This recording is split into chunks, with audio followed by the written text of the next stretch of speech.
All right, here we go again with the KTM 690 Enduro. You might wonder, what the hell's going on with this? Got a strap holding up the gas tank, the rear end of the bike. Well, I'll tell you, and a lot of people say, oh, you know, this is kind of an overblown issue, and maybe it is, I don't know. But so what I was doing was, I was over here adjusting the suspension. I don't know what that is, rebound or whatever it is for the rear shock, but I noticed when I look down here, I noticed this right here. No bolt in it. It was just the way you see it.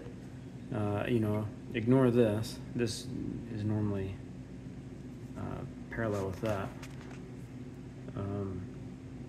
But I was like, what the heck is that? And there's an aftermarket Akrapovic exhaust on it, so I was like, well, maybe that's just something that was for the old exhaust, because it is attached to the exhaust there.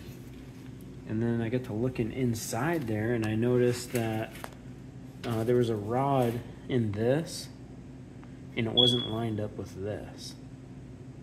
And it had threads in it, and I was like, well, that's not good. So, looked into it, and I already knew about this subframe reinforcement kit or whatever you can buy that basically replaces this rod with a through bolt. Basically, this is like a sleeved rod with threads on both ends, and then a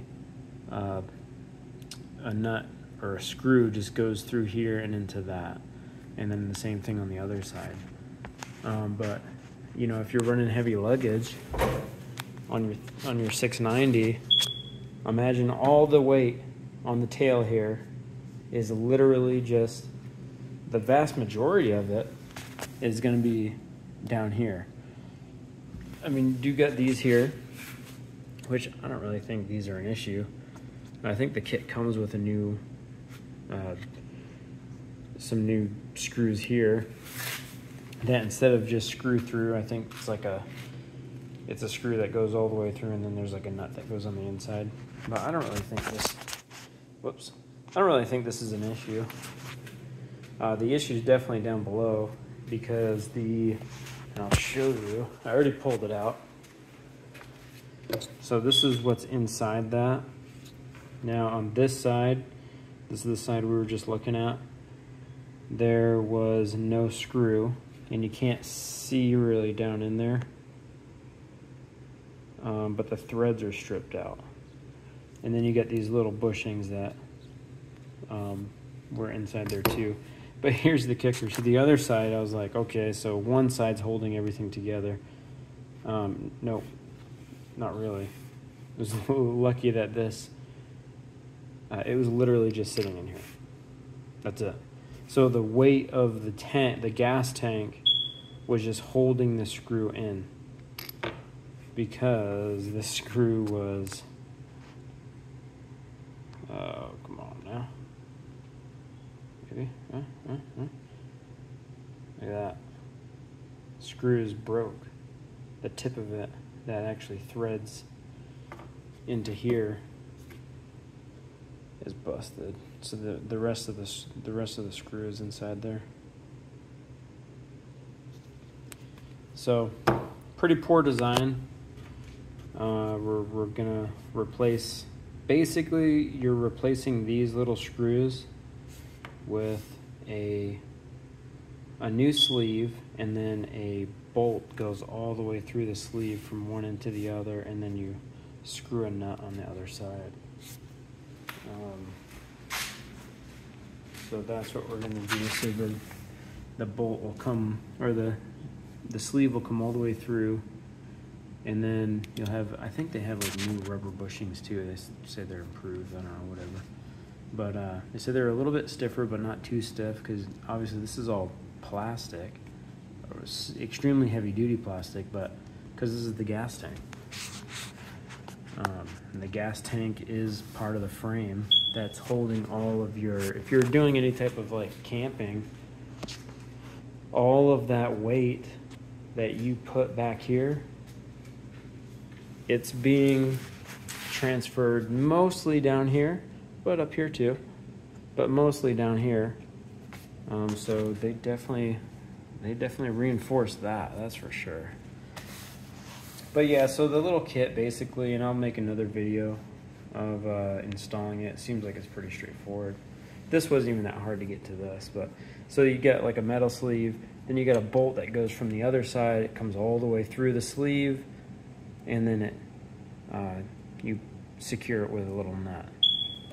And that definitely seems like a much stronger solution, and also a lot easier to deal with, because you know, if something breaks, you know, hopefully it doesn't. They say it's like extra hardened, but if something did break, like that screw broke on that, the end broke, there's no getting that out. You're just gonna have to replace that sleeve. But so yeah, this is where we're at here. This was really easy to get to this point, just some plastics. You do got to pull the exhaust off, at least the muffler. And yeah, so you just pull the muffler off, one bolt there. I mean, this thing comes apart like a dirt bike, because basically it's just a big dirt bike. But while I'm in here, I am going to, I got some fork bleeders coming in, and then also a Scott's steering stabilizer that we're going to put on here. So we're going to do this no matter what, and then this just kind of ended up happening when I was just double checking all the suspension settings. But it's not too bad. I think this will be really easy. This seems to be the best way to do it. I just took a ratchet strap, hooked it to the tail rack, and then to the frame here, just to hold it up. That way you don't have to disconnect the fuel lines. Just pulls it up enough so that you have access to this. And then you'll be able to replace the sleeve and stuff, lower it back down, put your rod in. Wham, bam, thank you, ma'am. But anyway, just another fun little quick project on the 690. I love this bike. This, you know, these little issues, every bike is going to have their little quirks. And KTM definitely put a lot of thought and ingenuity into this bike, you know, with the rear tank like that. So it's going to have its own unique issues, but it's a pretty minor one, and there's a pretty cheap fix for it. So anyways, peace out.